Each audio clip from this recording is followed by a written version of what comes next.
Hi, everyone. I'm Paul Yeager. This is the MTOM podcast, a production of Iowa PBS and the Market to Market TV show.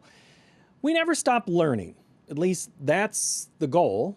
And sometimes you can learn things that you thought you knew, or you can have a confirmation of what you should have known, whether it was from a cornfield in Iowa or a farm in West Central Iowa. Tony Thelen has been inspired at many parts of his life, a career filled with working for John Deere in many different aspects. He turned author, or as he likes to refer to it, as finisher. His mother and two aunts wrote a book, or at least the manuscript of the book, the very good start of one, called The ABCs of Corn.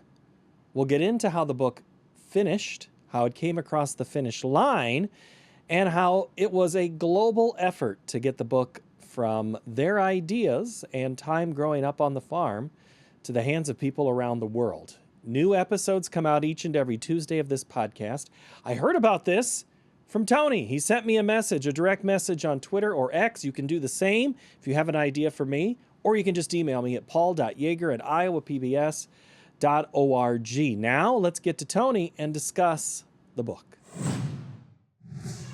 Tony, good to see you again. It's been a couple of years. I guess I better make full disclosure. We have met in previous lives, right?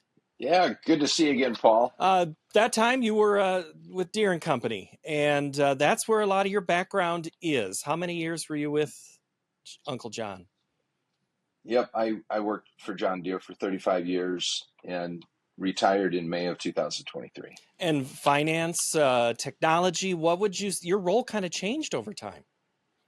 Manufacturing in Waterloo and sales and marketing for 14 years. And then I got into the precision ag business for 4 years. And then the final 10 years was with the John Deere Financial, helping them connect the financing organization to dealers. And before all that, you're an old farm kid, right? I grew up in an agricultural community, but I technically was raised in Carroll, Iowa. But both my sets of grandparents lived on the farm, every Sunday going back to the farm to visit grandparents.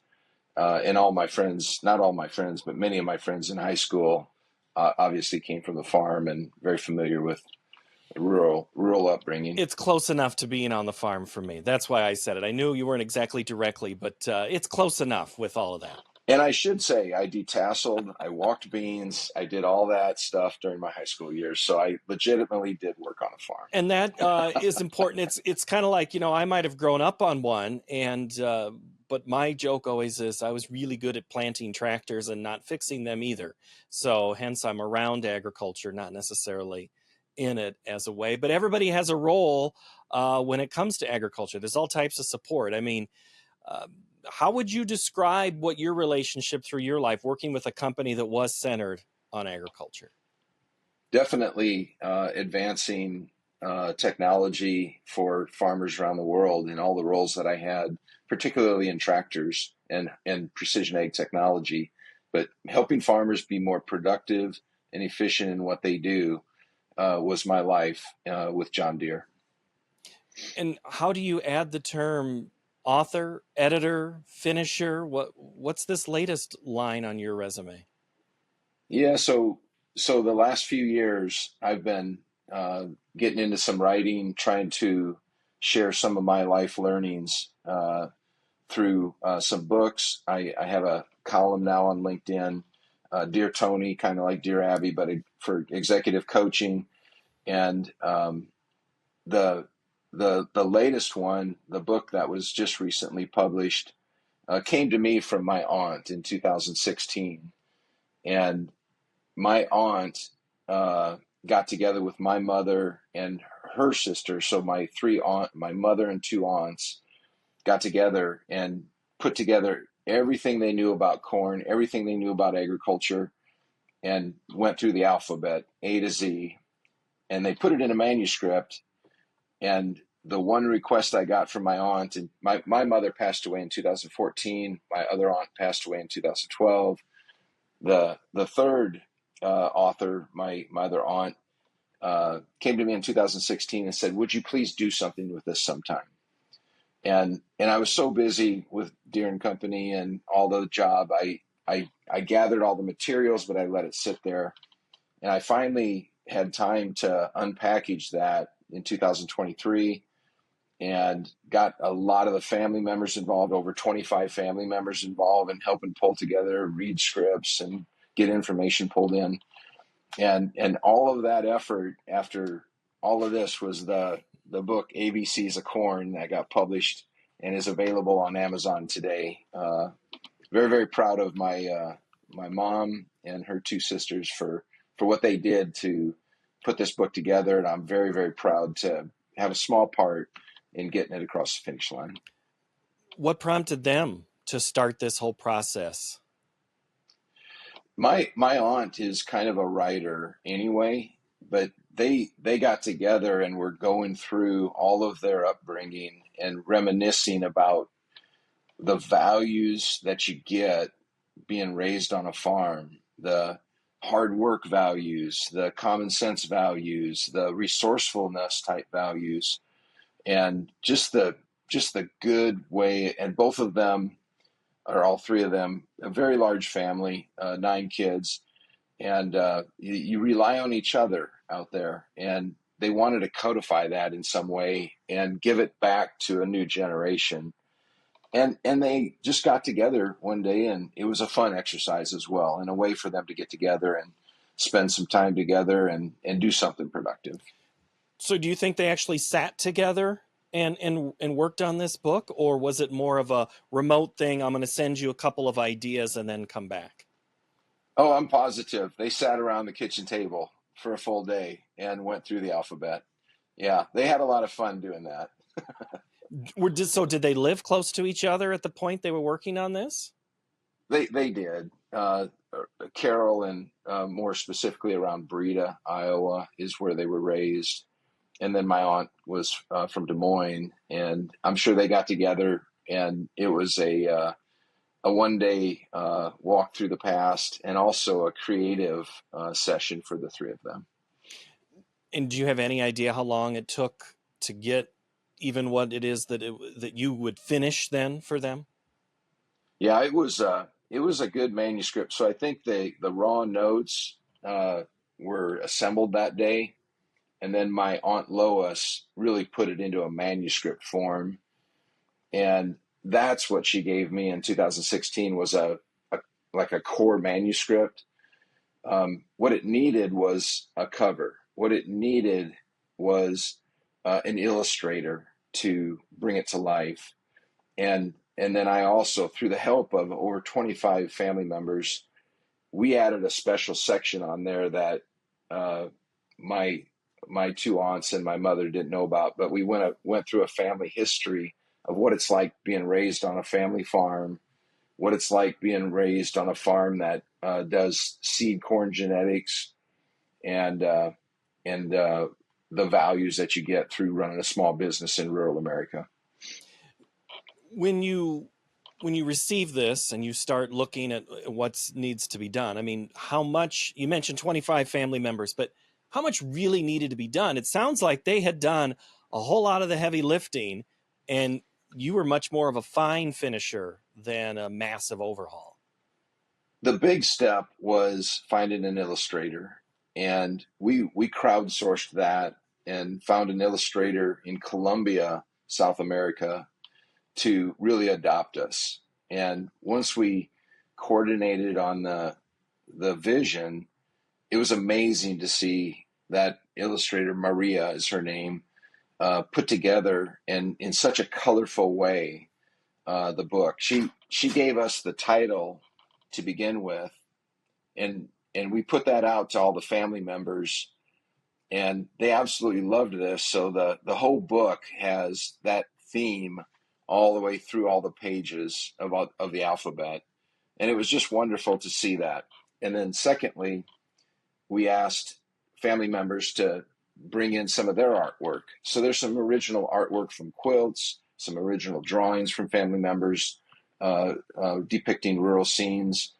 And then, of course, the stories came out about a picture of the farm that they grew up in and all the different things it takes to run a farm.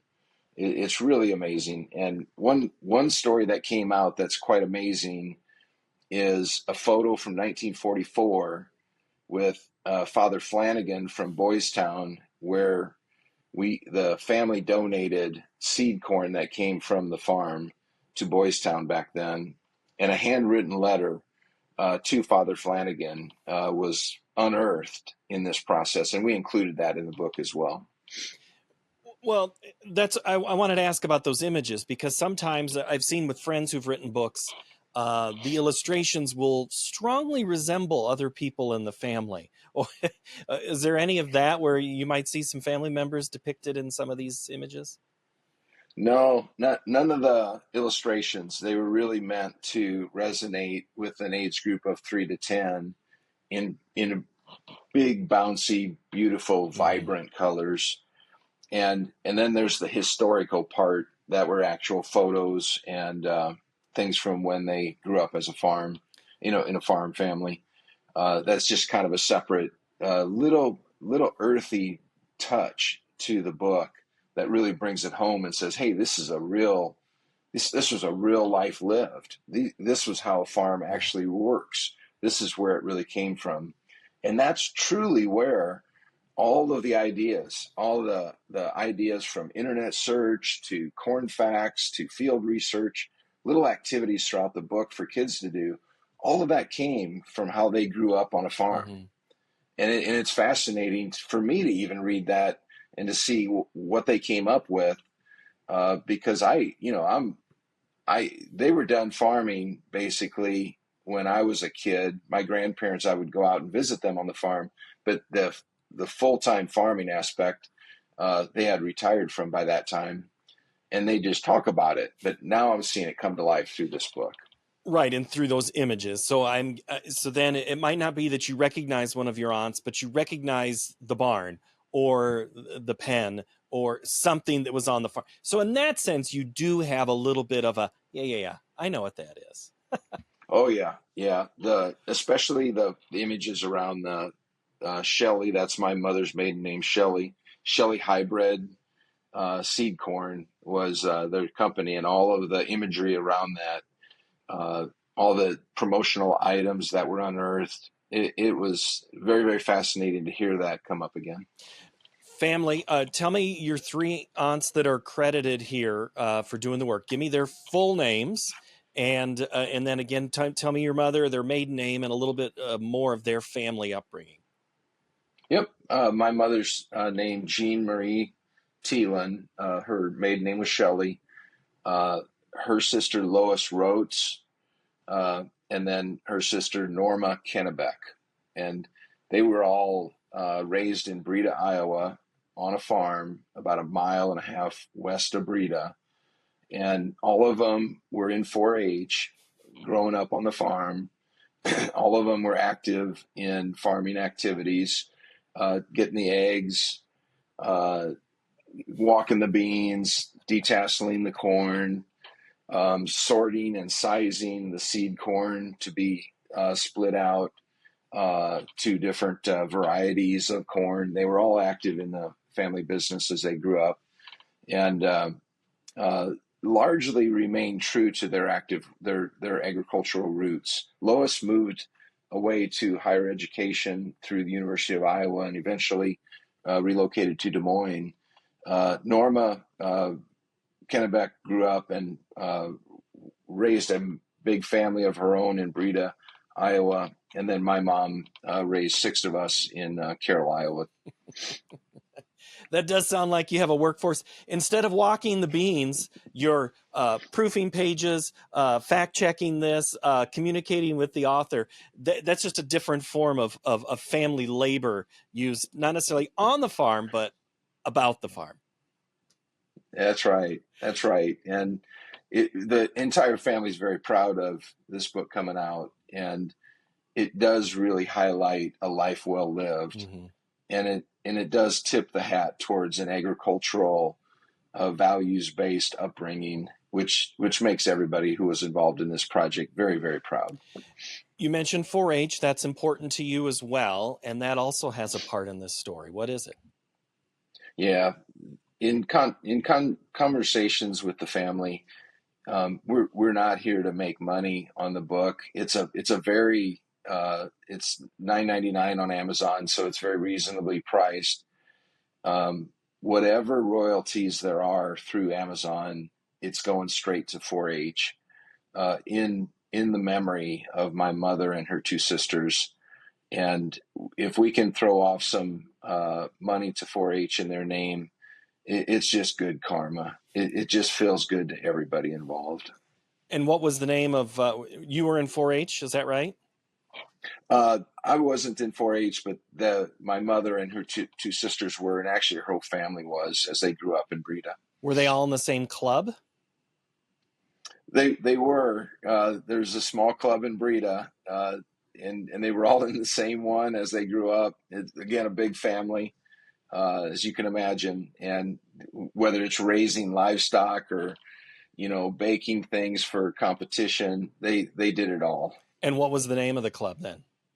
Oh, I'd have to is it in the check. It's book? in the book. All right. Yeah, it's in the That's a book. tease on why you have to buy the book to look up what their club. Yeah, I think it's the Happy Helpers. Oh, that's even odd. That's even better than I thought. Yep, right there's the picture of them with their new 4-H uniforms.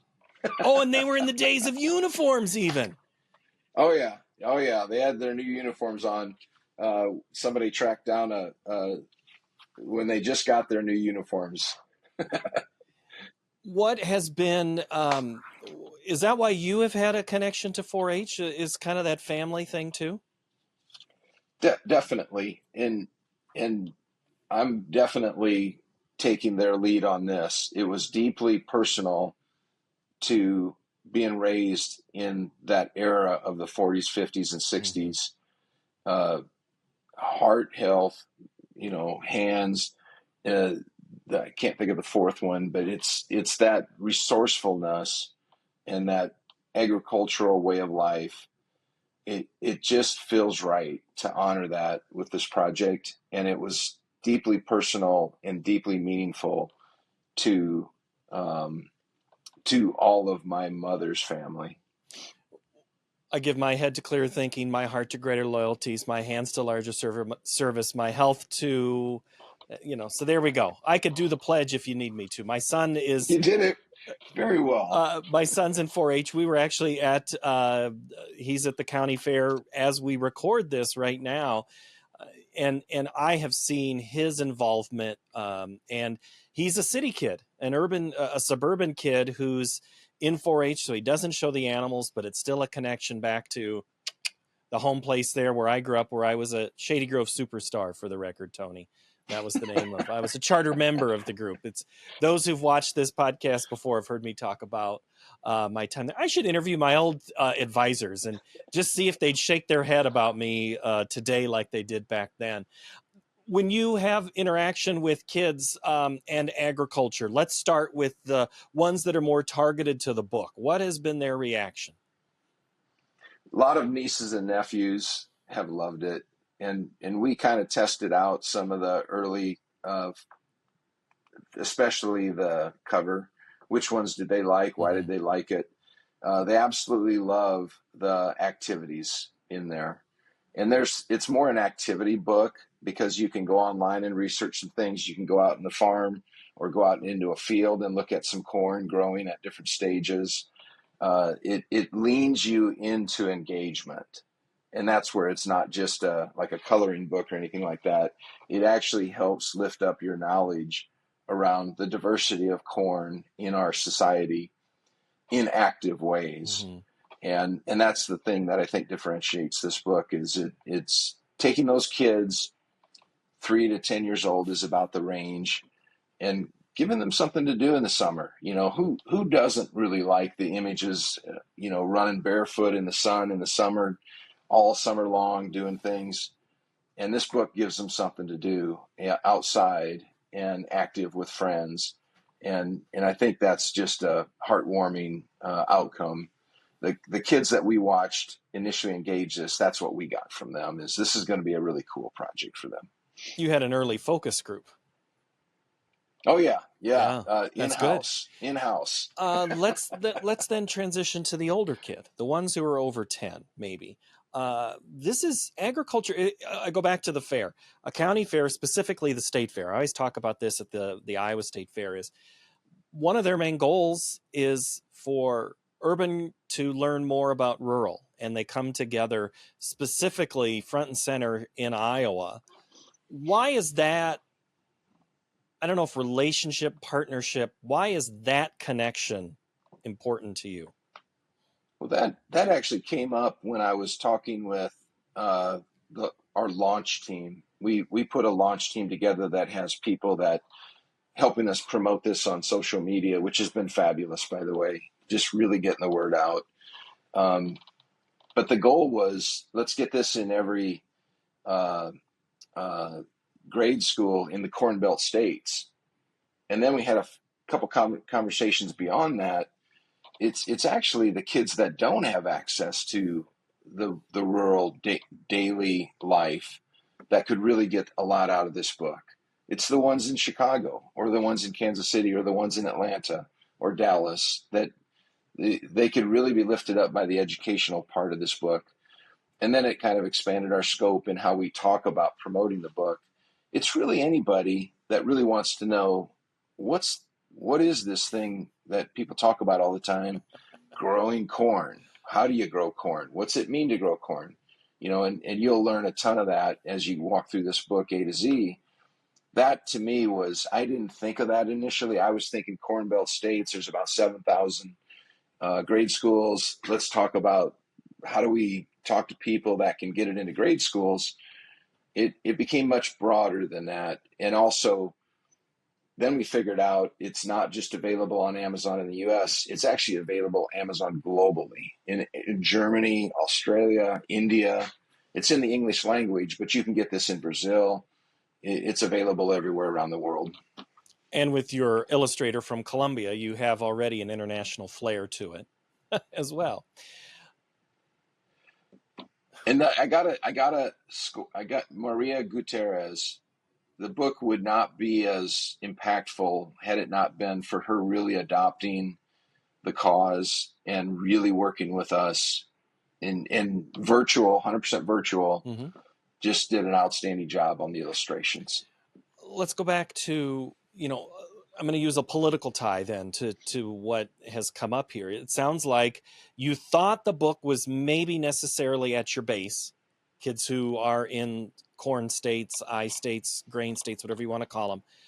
But now it sounds like you feel that there is a strong calling to reach those outside of the grain belt to help educate them, and this might be that avenue to do so. Am I hearing you right?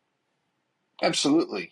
That's and there are urban connections to 4-H. There's urban programs Mm-hmm. to put gardens on top of, buildings and things like that, and to get the life of the agrarian community into those areas.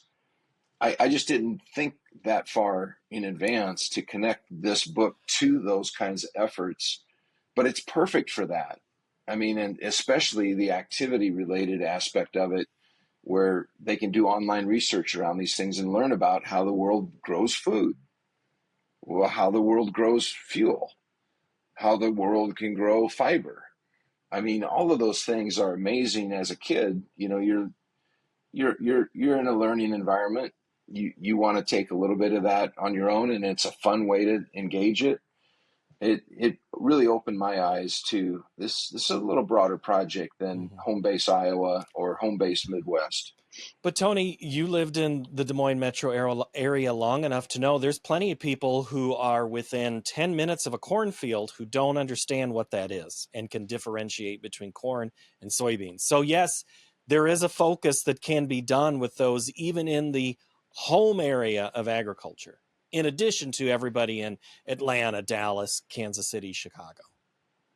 Yeah, when the United States was founded, I think 97% of everybody was agrarian, agricultural based.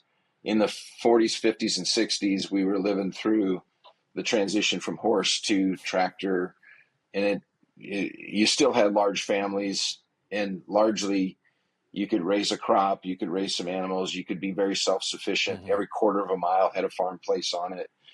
Today, less than 2% are involved in agriculture, much less than 2% by now. And that distance between where your food's growing, where your fuel comes from, and the benefits of many benefits to the commodities that are grown through the agricultural cycles. There's a big gap there now, from what it used to be. Even the way my parents were raised in the 40s, 50s, and 60s, it's a large gap today from where they were raised, and the lessons they learned on that, and the values that were given to them through those ways of life. I should ask a really long question so you can look for this. But do you have a favorite page in the book? Because I'd like you to read it, or at least show it to us if you have one of your favorite letters from the book that you want to pull up and share. Is there one that you have? Can you pick a favorite child? I mean, letter in this book? I should. There's It's like book there's TV. It's like book TV on C-SPAN 3 here, Tony. And now our author is going to read from the book. Here's I'll give you two quick ones. This is a photo on the top side of the actual farm site, and then there's a photo on the bottom labeling every building on the farm yard, which is like hugely beneficial to understanding all the different aspects of a farm. And then I personally like the T. Now, maybe Tony, maybe my last name Thelen, I don't know, but it goes: tassels produce pollen, then release it to land on the silks. Then kernels develop on the ears. In amazing way, tasty treats that tickles the taste buds of theater patrons through popcorn. And then it goes through, what's your idea? How would you illustrate or describe popcorn tickling your taste buds in a theater? And then internet research. How are many tastings and testings in growing corn? How can you describe the taste test of growing corn, popcorn they're talking about? Mm-hmm. And then, does a hamburger made of organic beef taste better or different than a hamburger of regular beef? It's just asking your opinion, so it gets them thinking, organic and things like that. And then a fun fact: corn descended from a plant called TSNT that still grows in Mexico today. So all the corn grown in North America started in the highlands of Mexico. So that kind of range, very personal. Mm-hmm. What's popcorn feel like to you? All the way down to the origins of where corn came from, which is the very highlands of Mexico, and the temperate cold nights, the hot days, produce great growing regions for the original corn germplasm. Anyway, that's my favorite one that I would pick out. And that is a great insight to what you've been talking about. Here's the letter and the understanding, and here's the connection to what a farm did, and then here's the learning aspect of it. So now I'm guessing you kind of mentioned outreach teams. I mean, I'm guessing if this ends up in schools, that might be is that a home run for you? It would be wonderful to get this into schools. That cracking that code and getting the word out on a book like this that truly is educational while engaging. That would be the best thing that could ever happen for this book. And then it would be a great thing for the 4-H community. And it would be very heartwarming for the family to know that this got put into a place to influence, pay it forward in a way, the lessons that they learned growing up on the farm. That would be wonderful if we could get this into schools. Tony, the name of the book is The ABCs of Corn. It's available at that large mega website of its own. Is it available in bookstores, in some bookstores as well yet? We're getting there.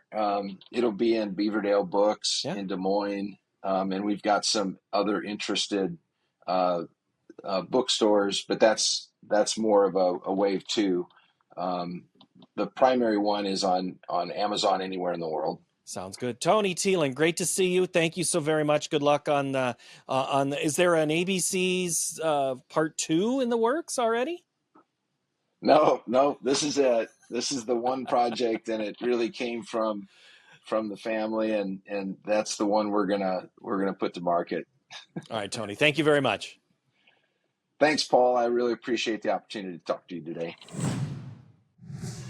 The MTOM podcast is a production of Iowa PBS and the Market to Market TV show. Production supervisor is Chad Aubrey. Audio technicians and editors that assist on this, Sean Ingracia, Neil Kyer, Kevin Rivers, Julie Knutson, and David Feingold. The executive producer of Market to Market is David Miller. My name is Paul Yeager.